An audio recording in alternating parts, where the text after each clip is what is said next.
Қараңызшы, Абдуғаппар ұстаз қайтыс болған кезінде Өзбекстанның жігіттері, Қырғызстанның жігіттері, Россияның жігіттері жылап хабарласып көңіл айтып жатыр. Алла рахметіне алсын, ұстазымыз өте керемет. Кеше жаназасында болдық. Алланың қалауымен еліміздегі жігіттерге Алла разы болсын дегім келеді.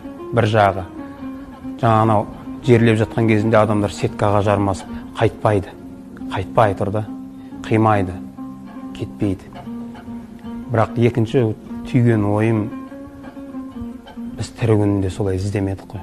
Тірі күнінде қадірін білмедік қой. Алтын адамдардың. Абдусаттар ұстазымыз, Алла рахметіне алсын, дүниеден қайтқан кезде ұстаздарымыз айтып еді: ей, қандай адам кетті, қадірін білмедіңдер деген кезде бәріміз я деп сол кезде түсініп қалып едік. Бірақ алдымызда барлары да бар еді ғой, қадірін білуге болатын. Солардың да қадірін біле алмай, мен айтамын да, ол қабірдің басында сен түнімен тұрғаннан не пайда, сен енді қайтып көре алмайсың.